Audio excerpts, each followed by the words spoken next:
But first, how would you define an influencer? If your answer is someone who gets free perks and gifts and lives a wonderful life, this video is not for you. I understand that this infantile definition of an influencer is sold on social media, mostly to girls, but it's so far from the truth. If you really want to close more brand deals right now, this video will help you get ahead of 99% of people, and it has nothing to do with your content, posting schedule, or your appearance.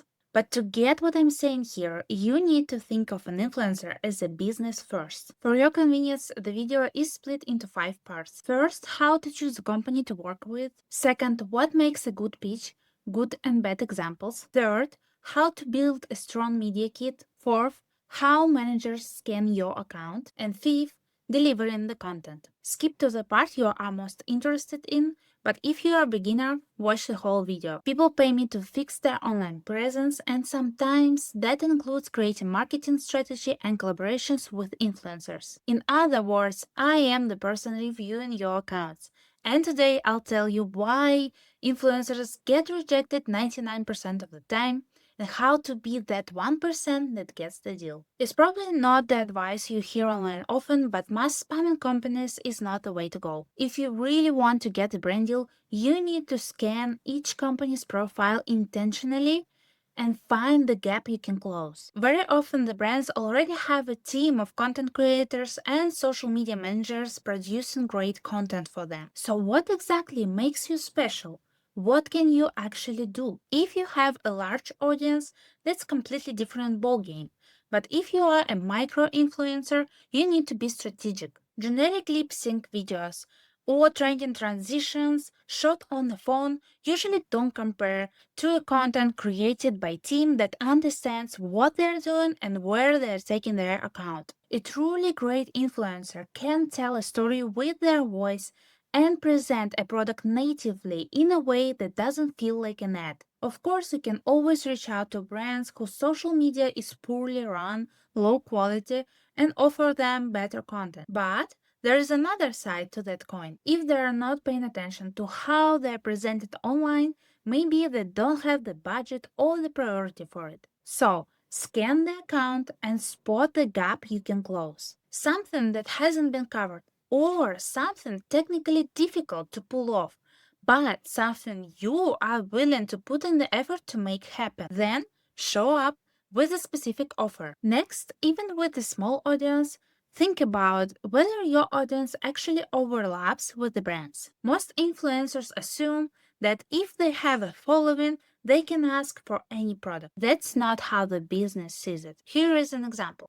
Let's say an influencer built their following on memes and controversial content, entertaining viewers through low-frequency human emotions by any means possible. Then they go on vacation and ask businesses for free perks, overlooking that their audience doesn't match the brand's. If that brand posts wholesome content built around high-frequency human emotions, no number of followers will change their answer. You need alignment between your tone of voice and the brands and your audiences. Influencers love to use the word exposure, but exposure looks completely different depending on who's providing it. Brands weigh their reputation before agreeing to a collab. A family-friendly, wholesome brand won't risk pairing with profanity and edgy humor. So when you scan an account, make sure that your audience and your tone of voice match theirs. That's what gets you the deal. And the third point influencers rarely consider is seasonality. Some businesses have periods when demand rises and falls. This applies to hotels, car rentals, and other tourism businesses. Reach out during peak season asking for something free, and your chances are slim.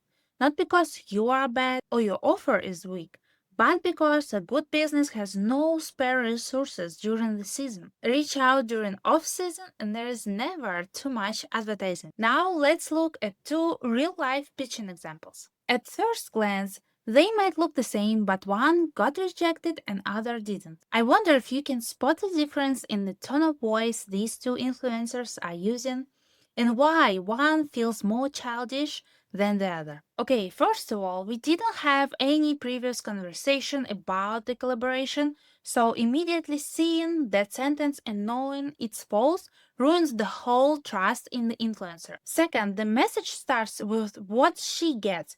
It's clearly her main concern. Third, she sent a generic list of things she thinks we need, which we really don't. The whole reason she got rejected is because she clearly didn't scan our account.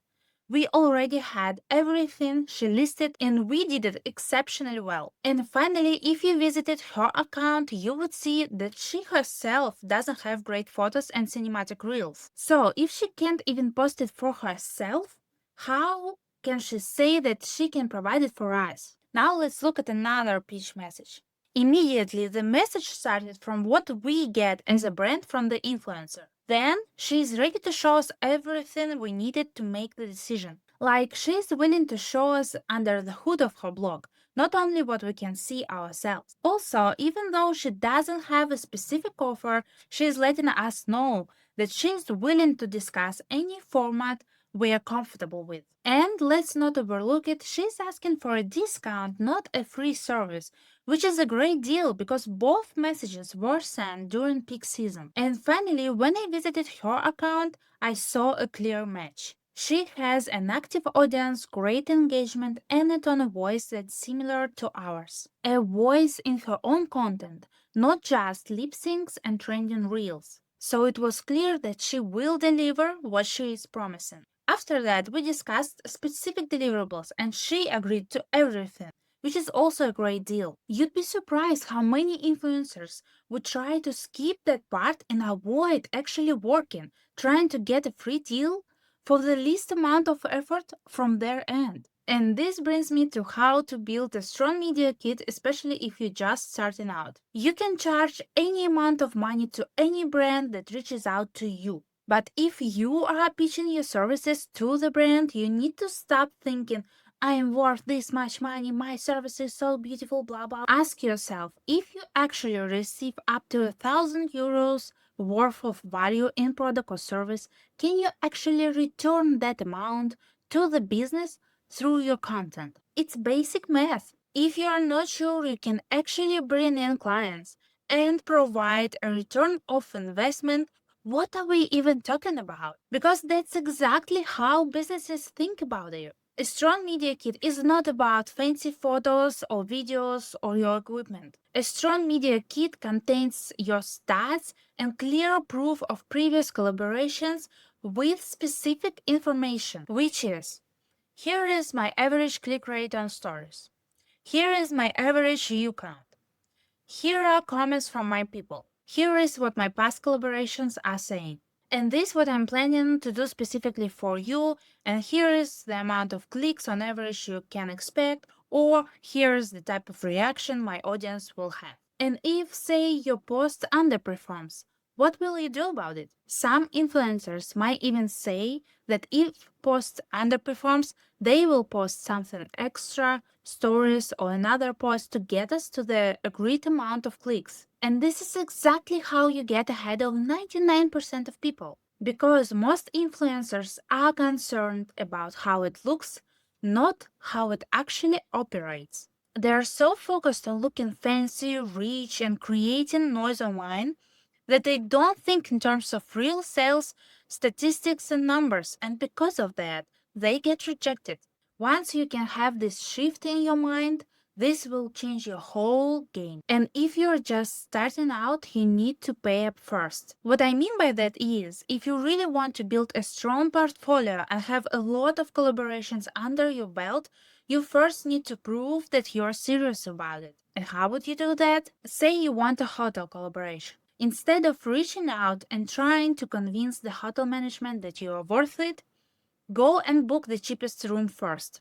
Then send an email saying that you are a content creator and you would like to advertise this hotel. People in management can't just give away stuff for free, but they now can upgrade your experience. They can give you something extra because now they know, first, you already paid them, and second, you're ready to put the work in. Depending on how good your deliverables are, this can then transform into paid collaborations moving forward. But even if it doesn't, you now have real, tangible statistics and proof how well the post performs under real circumstances. One question I ask influencers is, do you have any previous collaborations with similar businesses to show me? And most of the time, they don't. So it's really up to you and how serious you want to be to build a strong media kit around various businesses so you can always have something to show. Okay, now I tell you how managers scan your profile so you can get prepared for it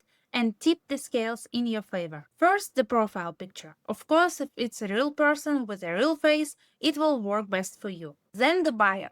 Do you have a real name? How do you present yourself? Do you make money online? And if yes, from what specifically? Then we are trying to figure out at a glance who this influencer's target audience is, who they have gathered around them, and how many followers they have. Then comes analysis of individual content, and the math here is very simple.